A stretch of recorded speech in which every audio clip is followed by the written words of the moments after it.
Los saludo en este día, 13 de agosto del año 2021. Mi nombre es Gladys Gutiérrez y quiero compartir con ustedes esas reflexiones que nos sirven para nuestra vida diaria, tomadas con base en los textos bíblicos de la liturgia en el día de hoy. La primera, quiero compartirles en primer lugar una historia a través de la cual surgió una división en la Iglesia Católica con la Iglesia Anglicana. En Inglaterra, el rey Enrique VIII, en 1509 aproximadamente, era una persona muy importante, pues era rey en Inglaterra y él elegía a todos los obispos y no les permitía discutir sus órdenes. Había hecho nombrar a su ministro favorito Wolsey cardenal y legado del Papa en Inglaterra. Y Enrique VIII se alababa de haber estudiado teología. Escribió un tratado refutando a Lutero y el Papa lo felicitó y le dio el título de defensor de la fe. Pero un día el acuerdo entre el rey y el Papa se rompió con motivo de un asunto particular. Enrique VIII se había casado con Catalina de Aragón, tía de Carlos V, quien era viuda de su hermano y se había casado con dispensa del Papa.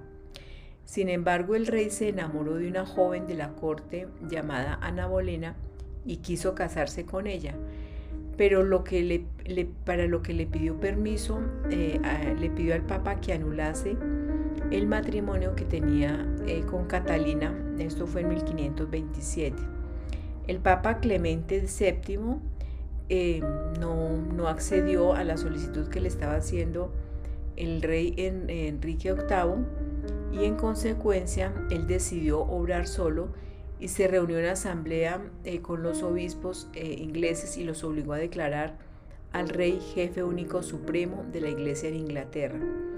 Entonces, de esta manera Enrique repudió a Catalina, se casó secretamente con Ana Bolena y nombró a un arzobispo que declaró nulo su primer matrimonio. Catalina acudió al Papa, el cual anuló el casamiento con Ana Bolena. Miremos cómo acá esta interpretación de los preceptos y de las normas de Dios se interpretan al acomodo de cada persona. Y aquí el rey VIII quiso hacer eso.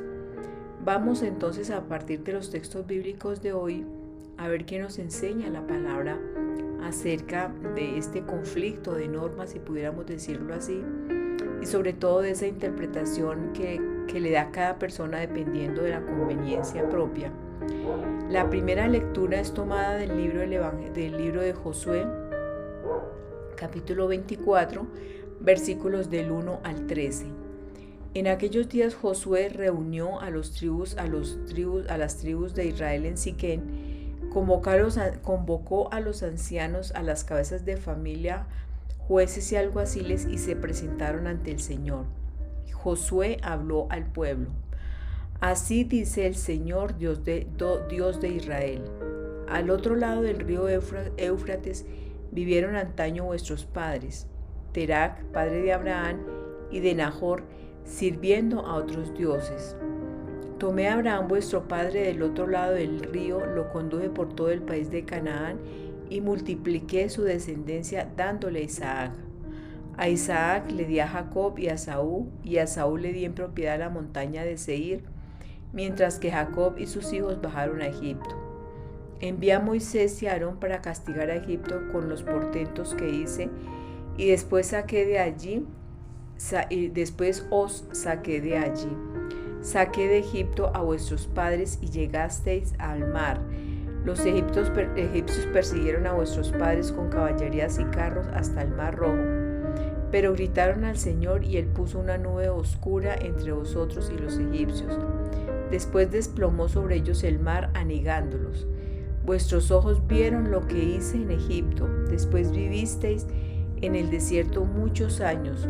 Os llevé al país de los amorreos que vivían en Transjordania, os atacaron y os los entregué. Tomasteis posesión de las tierras y yo los exterminé ante vosotros. Entonces Balac, hijo de Zippor, rey de Moab, atacó a Israel, mandó llamar a Balaán, hijo de Beor, para que los maldijera, pero yo no quise oír a Balaán, y no tuvo más remedio que bendecirlos, y los libré de sus manos. Pasasteis al Jordán y llegasteis a Jericó, los jefes de Jericó os atacaron, los amorreos, fereceos, cananeos, hititas, girgaseos, heveos y jebuseos. Pero yo os los entregué, sembré el pánico ante vosotros y expulsasteis a los 2 reyes amorreos, no con tu espada ni con tu arco. Yo os di la tierra por la que no habéis sudado, ciudades que no habéis construido y en las que ahora vivís, viñedos y olivares que no habéis plantado y de los que ahora coméis. Palabra de Dios, te alabamos, Señor. Salmo 135. Dad gracias al Señor porque es eterna su misericordia. Dad gracias al Señor porque es bueno. Dad gracias al Señor porque es bueno y es eterna su misericordia. Dad gracias al Señor, al Dios de los dioses. Dad gracias al Señor porque es bueno y es eterna su misericordia. Dad gracias al Señor, al Dios de los dioses. Dad gracias al Señor porque es bueno, porque es eterna su misericordia. Dad gracias al Señor porque Él guía por el desierto a su pueblo. Dad gracias al Señor porque es bueno y es eterna su misericordia. Él hirió a reyes famosos. Dad gracias al Señor porque es bueno y es eterna su misericordia. Dio muerte a reyes poderosos, les dio su tierra en heredad. Dad gracias al Señor porque es bueno y es eterna su misericordia. En heredad a Israel su siervo y nos libró de nuestros opresores. Dad gracias al Señor porque es bueno y es eterna su misericordia. Lectura del Santo Evangelio según San Mateo, capítulo 19, versículos del 3 al 12. En aquel tiempo se acercaron a Jesús unos fariseos y le preguntaron para ponerlo a prueba: ¿es lícito a uno despedir a su mujer por cualquier motivo? Él les respondió: ¿no habéis leído que el Creador en el principio los creó, hombre y mujer, y dijo: por eso abandonará el hombre a su padre y a su madre y se unirá a su mujer, y serán los dos una sola carne? De modo que ya no son dos, sino una sola carne. Pues lo que Dios ha unido, que no lo separe el hombre. Ellos insistieron: ¿y por qué mandó Moisés darle carta de repudio y divorciarse? Él les contestó: por lo terco que sois, os permitió Moisés divorciaros de vuestras mujeres, pero al principio no era así. Ahora os digo yo que si uno se divorcia de su mujer, no hablo de impureza, y se casa con otra, comete adulterio. Los discípulos le replicaron: si esa es la situación del hombre con la mujer, no trae cuenta casarse. Pero él les dijo: no todos pueden con eso, solo los que han recibido ese don. Hay eunucos que salieron así del vientre de su madre, a otros los hicieron los hombres, y hay quienes se hacen eunucos por el reino de los cielos. El que pueda con esto, que lo haga. Palabra del Señor. Gloria a ti, Señor Jesús. En este día oro al Padre Santísimo, al Padre Celestial, para darle gracias. Gracias, Padre, por tu bondad y tu misericordia. Gracias, Señor, porque nos das un día más de vida en esta tierra. Te alabamos, Señor, te bendecimos, te glorificamos. Exaltamos tu nombre, Señor, por todo lo que tú haces, por las obras, Señor, por la grandeza tuya, porque siempre has estado ahí, Señor, a través de la historia de nuestra vida. Siempre, Señor, nos has ayudado, nos has proveído de lo que necesitamos y más. Por eso te damos infinitas gracias.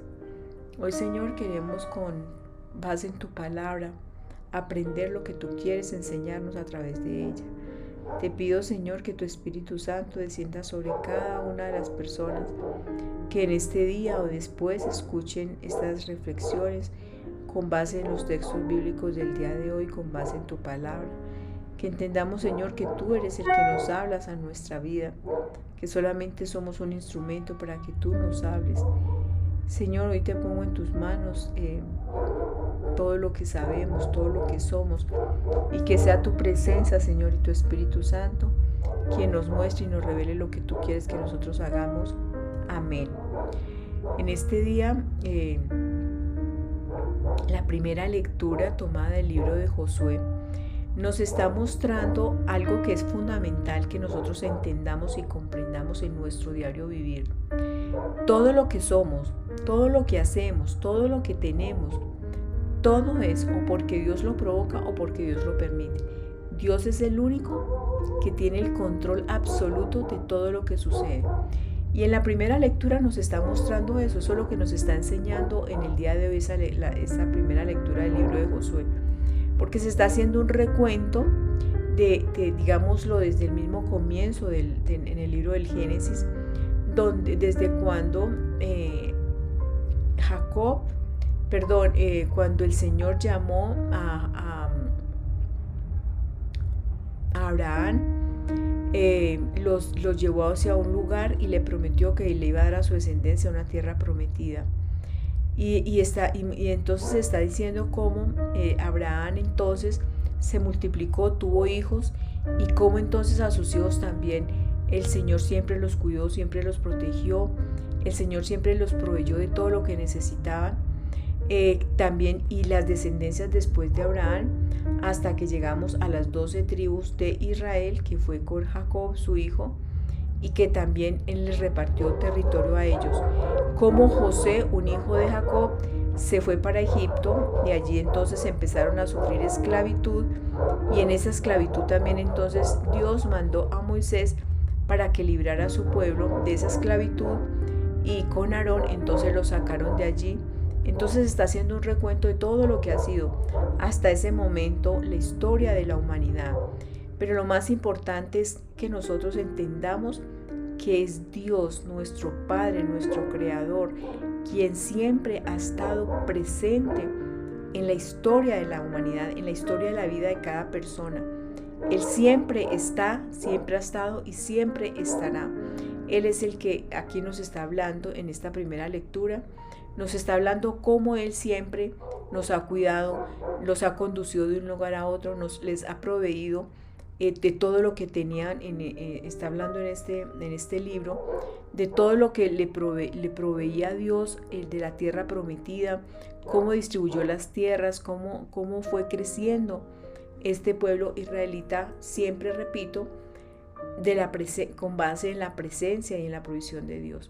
Entonces este texto bíblico nos está mostrando cómo nosotros tenemos que entender que Dios no es un Dios lejano, no es un Dios apartado, no es un Dios ni ciego ni sordo, sino es un Dios que está siempre, absolutamente siempre, presente en nuestras vidas. ¿Y para qué? Ahí está hablando que Él expulsó gente de varios pueblos paganos. Hablan de todos esos dioses, de los cananeos, de los amorreos, de los hititas, de los jebuseos. Todos estos eran pueblos paganos, porque la tierra prometida era una tierra que se tenía que conquistar, pero que siempre Dios ha estado ahí presente, ayudando, expulsando, luchando en nuestras batallas, y sigue haciéndolo, porque eso no fue solamente con el pueblo israelita, sino que lo sigue haciendo con nosotros. Por eso, como dice en el Salmo, vamos a darle gracias a Dios porque su amor y su misericordia son eternos. Siempre Él ha estado presente en la vida de nosotros. Y en el Evangelio, hay un tema que es bastante controvertido. Se trata, dice acá que en el Evangelio que un fariseo o unos fariseos se acercaron a Jesús a preguntarle que si le era lícito a uno despedir a su mujer por cualquier motivo. Y él les respondió: ¿no habéis leído que el Creador en el principio los creó hombre y mujer? Y dijo: por eso abandonará el hombre a su padre y a su madre y se unirá a su mujer, y serán los dos una sola carne. De modo que ya no son dos, sino una sola carne, pues lo que Dios ha unido no lo separe el hombre. Entonces, uno de los sacramentos más importantes que nosotros tenemos en la vocación de los seres humanos es el matrimonio. o sea, los seres humanos somos llamados a 3 vocaciones desde el punto de vista espiritual. La primera vocación es la ordenación sacerdotal para los hombres y la vida religiosa para las mujeres. Hay algunos también que se consagran a Dios sin necesidad pues, de ordenarse, que son estas personas consagradas, pero su vocación es esa, es servir a las personas. Y la otra vocación es las personas que hemos sido llamadas al sacramento del matrimonio. Entonces, este sacramento, que es, digamos, el fundamento de una familia, la creación de la formación de una familia, entonces aquí se está diciendo, el fariseo le está preguntando a Jesús que si era lícito despedir a la mujer por cualquier motivo. Esto parece que fuera también actual, ¿no? Porque lamentablemente los matrimonios hoy se divorcian, se separan, se acaban los matrimonios casi que por cualquier motivo. Muchas veces es el egoísmo, es la envidia, las dificultades, la violencia, o sea, muchas circunstancias que hacen que un matrimonio se acabe, se divida, porque nosotros tenemos un enemigo que quiere destruir, que quiere matar, que quiere robar todo lo que Dios nos ha dado. Y obviamente que esa vocación, tanto el sacerdocio como la vocación del matrimonio, es atacada, y muy atacada esa vocación, por nuestro enemigo que anda como león rugiente buscando a quien devorar. Entonces, como nosotros no conocemos cómo funciona la vida espiritual, pues no luchamos y no nos esforzamos desde el punto de vista espiritual por salvar un matrimonio o por salvar una vocación religiosa. Jesús entonces aquí está diciendo que, porque le preguntan, pero bueno, es que Moisés permitió que hubiese divorcio, que hubiese separación. Pero entonces Jesús les dice, ustedes no han leído que el Creador en el principio los creó hombre y mujer, y dijo, por eso abandonará el hombre a su padre y a su madre y se unirá a su mujer y serán los dos una sola carne. Aquí está estableciendo los principios fundamentales del sacramento del matrimonio. Primero, que es creación de Dios mismo. O sea, el matrimonio no es una creación de los hombres, de los seres humanos, sino dice, ¿no habéis leído que el Creador en el principio los creó hombre y mujer y dijo, por eso abandonará el hombre a su padre y a su madre y se unirá a su mujer y serán los dos una sola carne? Entonces, este es el primer fundamento del matrimonio, que fue Dios mismo quien creó este sacramento. Segundo, creó hombre y mujer, es decir, es de la misma creación de la naturaleza de Dios que sea en matrimonio, sea conformado por un hombre y por una mujer. Luego, todo lo que la humanidad, la sociedad ha inventado, pues eso añadidura. Porque vuelvo a decir, quien creó ese matrimonio entre un hombre y una mujer es Dios. Tercero, dice que el hombre abandona a su padre y a su madre y se une a su mujer. Es decir, son los dos los que conforman, hombre y mujer, esposo y esposa, cónyuges, los que conforman ese matrimonio. Empiezan esa vida nueva ellos dos. Entonces el hombre abandona a su padre y a su madre, obviamente cuando está hablando del hombre, es un hombre ya adulto que tiene capacidad de pensar, que tiene capacidad de asumir responsabilidades y compromisos, y en consecuencia toma la decisión libre y voluntaria de unirse a su esposa, a su mujer, y conformar entonces esta nueva familia. Y cuarto, dice, y serán los dos una sola carne. O sea, es tanta la unidad que hay entre el hombre y la mujer, entre los cónyuges, que se convierten en una sola carne. Por eso, en muchas circunstancias, en muchas dificultades en los matrimonios, que muchas veces nosotros no lo entendemos, porque no sabemos la grandeza realmente que tiene este sacramento del matrimonio. Y le siguen insistiendo acá y dice, pero Moisés permitió que hubiese separación, que hubiese divorcio. Y él le contestó, pero ¿saben por qué? Porque son tercos, porque son duros de cerviz. Pero eso no fue en un principio no era así. Eso no fue lo que Dios creó. Y entonces dice, ahora yo, Jesús, yo os digo que si uno se divorcia de su mujer, no hablo de impurezas, y si se casa con otra, comete adulterio. Aquí entonces hay como, digámoslo así, como una transición de normas, de preceptos, de mandatos respecto de este sacramento del matrimonio, porque entonces aquí en un principio, ¿qué fue lo que Dios creó? Entonces Dios creó el matrimonio, el sacramento del matrimonio entre el hombre y la mujer, que el hombre cuando ya esté adulto se une a su mujer y los dos se vuelven en una sola carne, y él abandona a padre y madre para unirse en su matrimonio. Cuando está hablando que abandona a padre y madre, no significa que no vaya a estar pendiente de su papá y de su mamá, no. Lo que pasa es que en Israel el esposo y la esposa cuando se unen empiezan a conformar, o en Israel, ese es el deber ser, en el mundo entero, es que conforman ellos dos una familia. O sea, los dos deben resolver las situaciones, los dos deben enfrentar las dificultades, los dos deben luchar, trabajar, esforzarse por conformar esa nueva familia. El abandonar quiere significar yo me aparto de mi papá y de mi mamá porque voy a empezar a formar ¿qué? Una sola vida, una vida con mi esposa.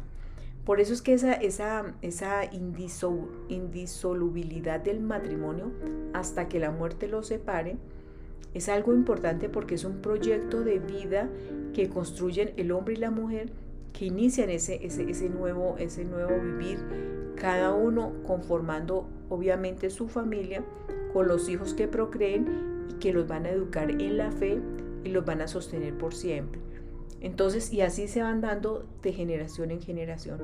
Lo que pasa es que el matrimonio pues ha perdido trascendencia, ha perdido importancia, porque se han visto muchos abusos, se han visto muchas dificultades en una relación de pareja, en un matrimonio, pero precisamente es por eso, porque el hombre dice, no es adulto, muchas veces la mujer tampoco, entonces se van o llevan a un matrimonio circunstancias que traen desde su niñez, creyendo que él me va a hacer feliz o ella me va a hacer feliz, y ese no es el propósito del matrimonio. El propósito del matrimonio es complementarse, es ayudarse, es construir un proyecto de vida nuevo, procrear, tener hijos y educarlos. ¿Para qué? Para que sean hombres de fe y llenos y respetuosos de todos los mandatos que Dios ha establecido, del respeto, del perdón, del amor. Yo te amo no por lo que tú me puedas dar, sino porque yo decido amarte. Yo estoy contigo porque decido conformar mi familia, porque me esfuerzo y trabajo y sirvo para eso, y lo mismo cada uno de los contrayentes. Entonces, estos son principios fundamentales que nosotros debemos tener en cuenta en este sacramento del matrimonio, como dice en Mateo 25, 14 al 30, que Dios nos da como unos talentos, Dios nos da a nosotros actitudes y aptitudes para tener esas relaciones, porque un matrimonio es eso, es una relación entre un hombre y una mujer que se forman una sola carne, que comparten tantas cosas, pero si no tienen los dos la madurez suficiente para perdonarse, para solucionar conflictos, para dialogar, para comunicarse, para servir el uno al otro, por eso es que hay tantas dificultades en los matrimonios. Entonces aquí está diciendo, Jesús nos está diciendo algo que es muy importante. Yo les digo, entonces Dios da unas normas, unos preceptos, que es los que ya les he señalado. El hombre se une deja su casa, su papá y su mamá, para unirse a su esposa. Los dos son una sola carne. El matrimonio es creación de Dios. Pero Moisés entonces, ¿qué permitió? Que se separaran, que hubiese divorcio, precisamente porque los seres humanos eran muy testarudos. Entonces Jesús dice, ya está la norma de que estableció mi Padre, la norma que estableció Moisés, pero lo que yo les digo es Eso al principio, entonces Él nos está mandando a que vayamos a cuál fue al principio, cómo fue que Dios estableció ese sacramento del matrimonio. Y dice, y yo les digo que si el hombre se separa de su esposa y se casa con otra, comete ¿qué? Adulterio. Y obviamente que si la mujer hace lo propio, pues igualmente va a cometer adulterio. Entonces esto es muy importante que nosotros lo sepamos y lo conozcamos, porque ese es el fundamento, repito, del matrimonio. El Creador en un principio los creó hombre y mujer y dijo, por eso el hombre abandonará a su padre y a su madre y se unirá a su mujer y serán los dos una sola carne. ¿Por qué mandó Moisés darle acta de repudio y divorciarse? Por lo tercos que son los seres humanos. Permitió Moisés que se divorciaran de sus mujeres, pero al principio, entonces Jesús está enviándonos a cómo fue que al principio se creó el matrimonio por parte de Dios. Entonces Jesús está estableciendo en el Nuevo Testamento esa nueva norma, recalcando el objetivo principal en la creación, y dice, pero yo hoy les digo, que si uno se divorcia de su mujer y se casa con otra, comete adulterio. Entonces, esto es muy importante que nosotros lo tengamos en cuenta para que aclaremos tantas dudas que a veces tenemos. No, es que lo que pasa es que mi esposo o mi esposa me maltrataba y yo me fui, yo me acabé con mi matrimonio. Cuando todas esas cosas ocurren en un matrimonio, simplemente es la ausencia de Dios, la ausencia de la palabra de Dios, la ausencia del conocimiento de qué es lo que Dios quiere realmente de una pareja que se unen en matrimonio hasta que la muerte los separe. La estructura del matrimonio es esa, que conformen hombre y mujer, conformen una nueva familia donde sus hijos sean como consecuencia del matrimonio, de esa unión llena de amor, llena de entrega, llena de valores, de principios. Y seguramente que si lo hiciéramos de esa forma, el mundo no estaría tan lleno de tantas dificultades.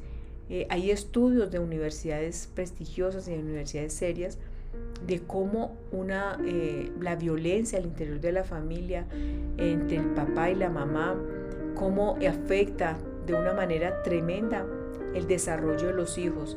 Todas esas circunstancias de drogadicción, de adicciones a la pornografía, al juego, de violencia, todo eso se genera triste y lamentablemente es al interior de la familia. Allí es donde el niño o donde la niña lamentablemente aprenden a mentir, a engañar, a tener adicciones. La familia es el fundamento de cualquier sociedad, pero también es la familia la más atacada por el enemigo, por los placeres del mundo, por el egoísmo, por la envidia, etc. Entonces, pidámosle al Señor que a través de su palabra nos enseñe su amor, porque el amor que debe haber en un matrimonio es un amor incondicional, así como Dios nos ama.